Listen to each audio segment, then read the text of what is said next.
Salut les amis, c'est PKLN, j'espère que vous avez la forme. Aujourd'hui, on va se faire une petite analyse du Bitcoin, un peu différente de ce qu'on a l'habitude de faire. On va voir le très long terme. Et je pense que c'est à la fois nécessaire et rassurant de faire ça en ces temps troubles. On va en profiter donc pour parler un peu de fractal. Et bien sûr, ça va nous permettre de répondre à une question. Est-ce qu'il est encore temps d'investir dans le Bitcoin? Avant ça, bien sûr, si t'es pas encore abonné, je t'invite à le faire, mettre un petit un petit like, ça fait super plaisir et ça soutient mon taf. N'oublie pas d'activer la petite cloche aussi pour ne pas rater les prochaines vidéos. Et allez, suis-moi, c'est parti.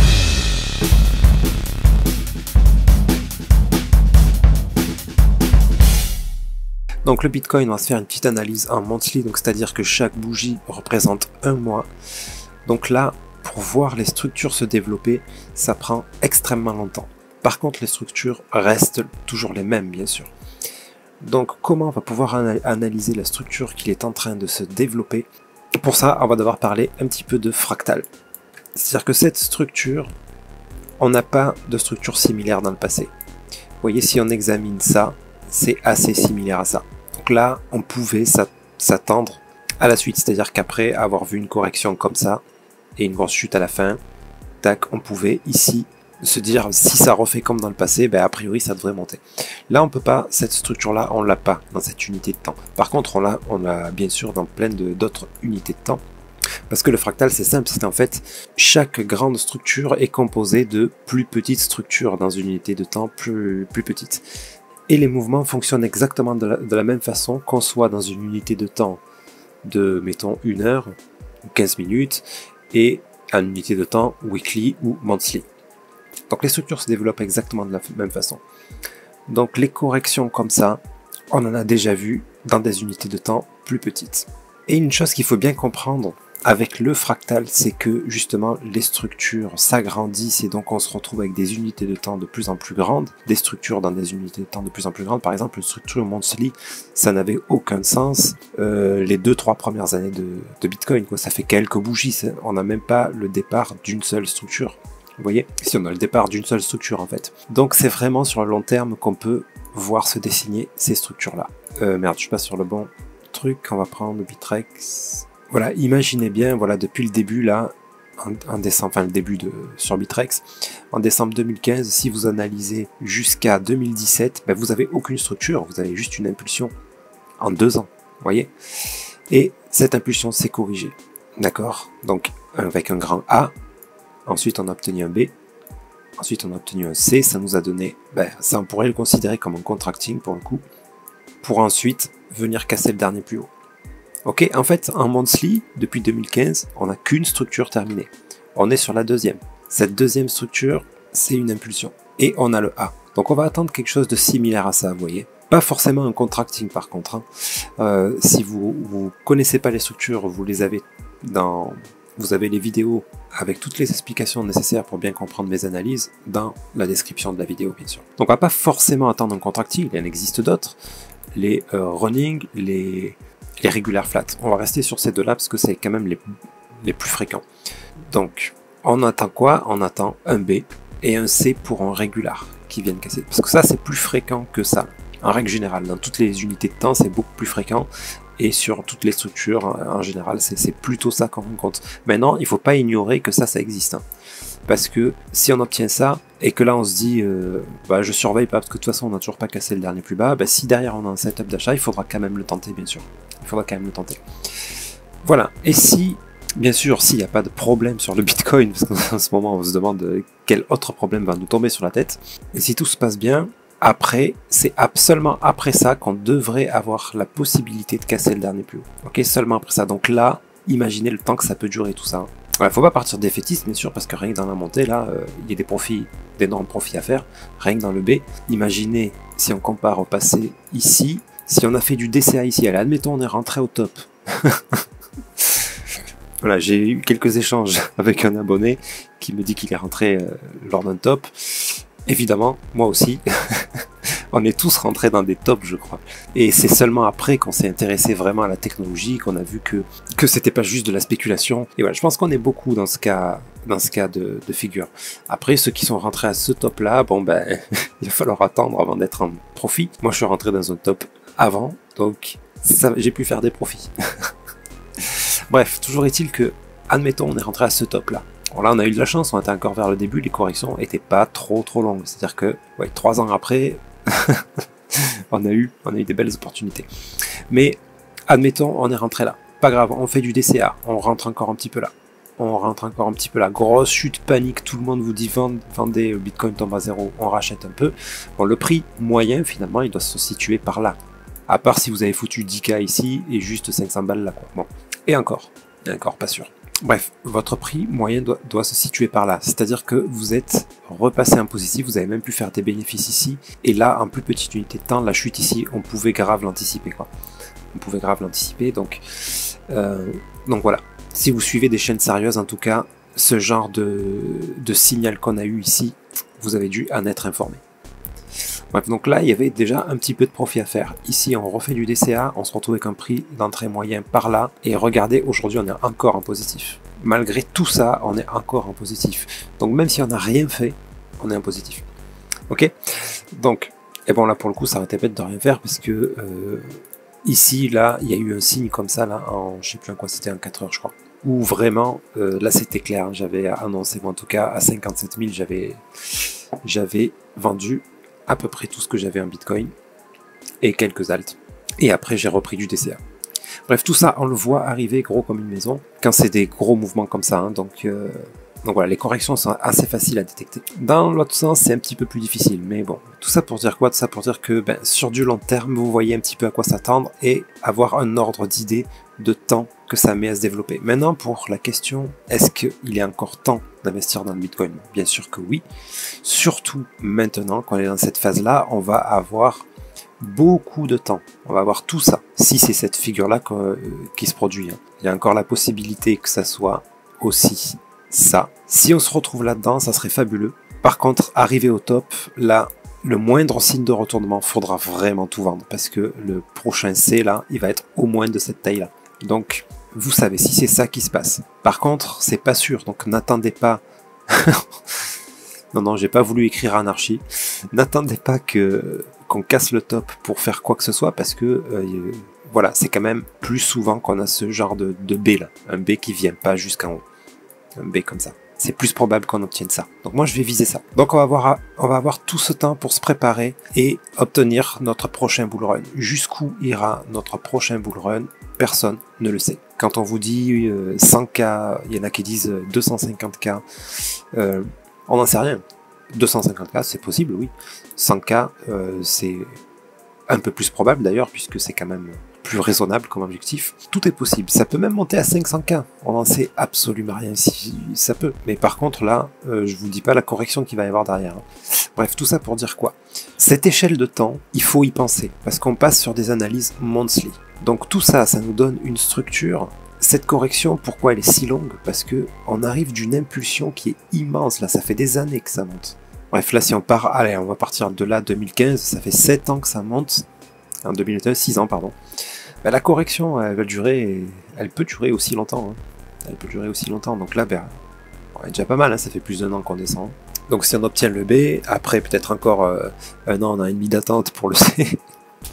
Et voilà. Mais c'est pas ouf, quoi. C'est pas ouf comme, comme horizon de temps en termes d'investissement. Si on pouvait être certain que dans 3 ans ça montait, je pense que tout le monde mettrait énormément d'argent dans le Bitcoin. Et du coup, ça monterait plus vite. Bref. Voilà, c'est pas un horizon de temps non plus qui est déprimant, très très loin de là. Comparé aux actions traditionnelles, c'est un horizon de temps tout à fait raisonnable. Par contre, ça veut dire quoi tout ça? Ce que je vous dis là. Ça veut dire que tout ça, après, ça sera une autre grande impulsion qu'on pourra considérer avoir démarré ici jusque là. Donc la correction de cette impulsion sera encore plus longue et peut-être plus forte. Vous voyez, là, on a eu une correction qui a duré un certain temps.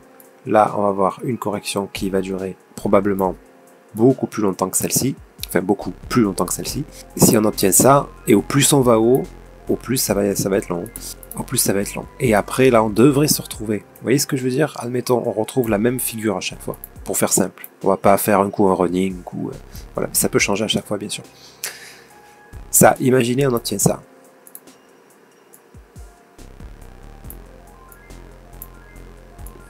Là.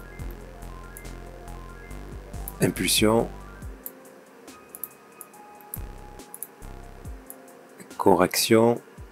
Vous voyez ce que je veux dire? Le temps s'étend au fur et à mesure. Autant vous dire qu'à la fin de celle-là de correction, bon, je pense que tous ceux qui suivent la chaîne, là, on sera décédés déjà. Donc, voilà, ça sera pour nos petits-enfants, ça, ce programme-là. Vous voyez ce que je veux dire dans le fractal? Pour vous faire la même en plus petite unité de temps pour bien comprendre, moi, je pense que là, c'est assez clair, mais c'est quand même mieux de le voir sur un exemple qui s'est déjà produit. Hop. Oh la vache. Où est-ce qu'on va prendre ça? Peut-être sur cette zone-là. Donc regardez, on a en toute petite unité de temps, impulsion, correction. Impulsion, correction. Impulsion, correction.